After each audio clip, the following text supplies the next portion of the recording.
दोस्तों, आज आप लोगों के सामने राजा विक्रमादित्य बहुत बड़े ज्ञानी, बहुत बड़े न्यायप्रिय और एक प्रतापी राजा थे।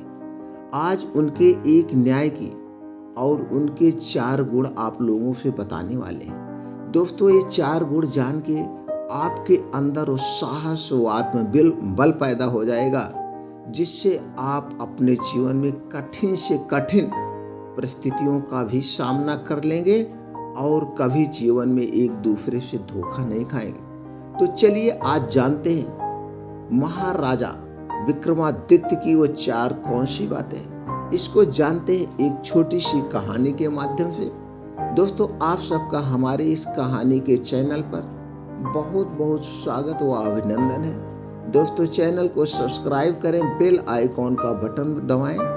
आप घर बैठे ऐसे राजा महाराजाओं की कहानियां आप घर पर सुन करके आनंद लीजिए और अपने ज्ञान को बढ़ाइए। दोस्तों, कहानी अच्छी लगेगी तो ज़्यादा से ज़्यादा लोगों तक जरूर शेयर करिएगा। इससे हम लोगों का आत्मबल बढ़ता है, आत्मविश्वास बढ़ता है और अच्छी अच्छी कहानियां आप लोगों तक पहुंचाते रहते हैं। चलिए दोस्तों, कहानी को शुरू करते हैं। राधे राधे, जय श्री कृष्णा। दोस्तों, कई बार बेताल को अपने साथ ले जाने की असफल कोशिश के बावजूद राजा विक्रमादित्य ने हार नहीं मानी थी। इसलिए राजा विक्रमादित्य फिर से पेड़ के पास पहुंचे और बेताल को अपनी पीठ पर लटका करके ले जाने लगे। अपनी शर्त के अनुसार बेताल ने फिर से राजा विक्रमा को एक कहानी सुनाना शुरू किया। इस बार की कहानी है असली बर कौन, असली पति कौन। सर्दियों पुरानी बात है। उज्जैन नगरी में महाबल नाम का एक राजा राज किया करता। राजा बहुत पराक्रमी और दयालु था। उसकी एक बेटी थी जिसका नाम था महादेवी था। महादेवी बहुत सुंदर और सुशील लड़की थी। जब वह विवाह योग्य हुए तो राजा महाबल ने उसके लिए योग्य वर खोजना शुरू कर दिया। एक एक करके कई राजकुमार राजकुमारी से विवाह करने की इच्छा लिए राजा के पास आए, लेकिन राजा को कोई पसंद नहीं आया। राजकुमारी से विवाह करने के लिए राजा ने एक ही शर्त रखी थी कि उसकी बेटी का होने वाला पति हर चीज में निपुण हो। इस तरह कई दिन बीत गए, लेकिन राजा को कोई अपनी बेटी के लिए योग्य वर नहीं मिला। एक दिन की बात है, जब राजा अपने दरबार में बैठे थे कि तभी वहां एक राजकुमार आया। उसने कहा, मैं राजकुमारी महादेवी से विवाह करना चाहता हूँ। यह सुनकर राजा ने कहा, हे राजकुमार, मैं अपनी बेटी का विवाह उसी व्यक्ति से करूंगा जिसमें सभी गुण हो। इस पर राजकुमार ने जवाब दिया, मेरे पास ऐसा रथ है जिसमें बैठकर क्षण भर में कहीं भी जा सकते हैं। यह सुनकर राजा ने कहा, ठीक है, तुम कुछ दिन रुको, मैं राजकुमारी से पूछकर तुम्हें जवाब दे दूंगा। कुछ दिनों के बाद एक और राजकुमार वहां पहुंचा। उसने राजा से कहा, मैं त्रिकालदर्शी हूं और भूत वर्तमान भविष्य तीनों देख सकता हूं। मैं चाहता हूं कि राजकुमारी का विवाह मुझसे हो। राजा ने उसे भी इंतजार करने को कहा। कुछ दिनों के बाद राजा महाबल के पास एक और राजकुमार उनकी बेटी का हाथ मांगने आया।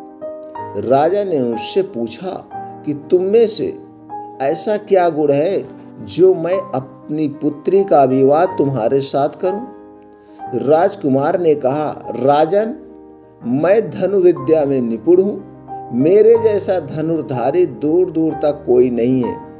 राजा ने उससे कहा, बहुत खूब राजकुमार, आप कुछ दिन प्रतीक्षा करें, मैं अपनी बेटी से बात करके आपको जवाब दूंगा। अब राजा असमंजस में पड़ गया कि तीनों ही राजकुमार गुणवान हैं, लेकिन वह तीनों से तो राजकुमारी की शादी कर नहीं सकता।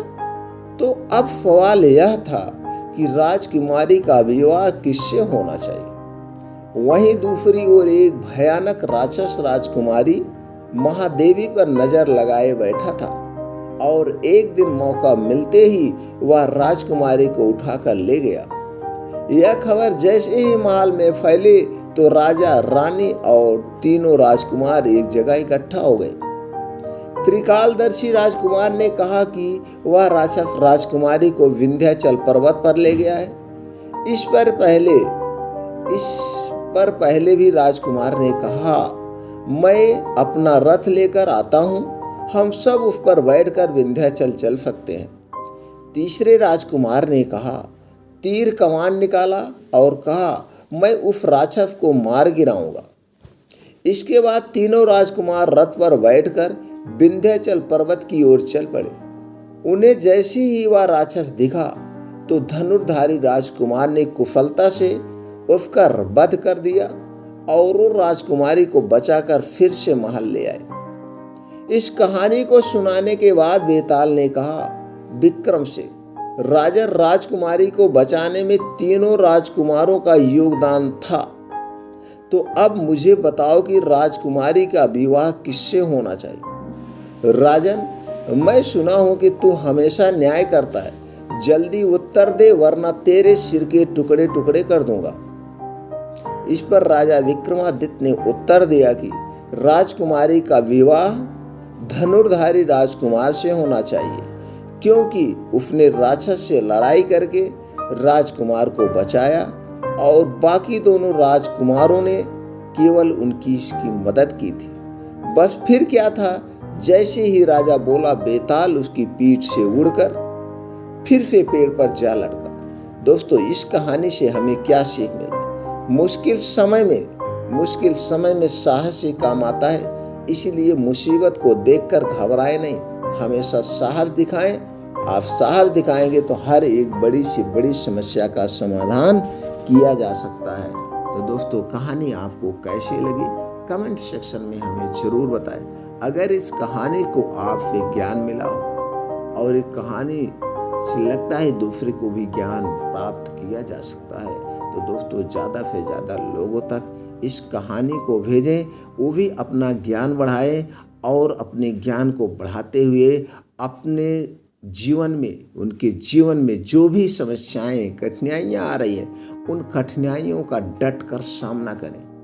तो हमारा तो सिर्फ एक ही उद्देश्य है, आप लोगों को मनोरंजन कराना, आप तक अच्छी से अच्छी जानकारियां पहुंचाना, जिससे आप अपने जीवन को सफल जीवन बना सके, आनंद भी लें और सफल जीवन बनाएं। इसीलिए हम एक एक महापुरुषों की कहानियां, एक एक प्रतापी राजाओं की कहानियां ला करके अपने चैनल पर लाते हैं, आप लोगों तक पहुंचाते रहते हैं। दोस्तों, कहानी अच्छी लगी हो तो कमेंट सेक्शन में जा करके एक बार जरूर बोलें, प्रेम से लिखें जय श्री राम। फिर मिलते हैं अगली कहानी में नई जानकारी के साथ। तब तक के लिए दोस्तों, जय श्री राम।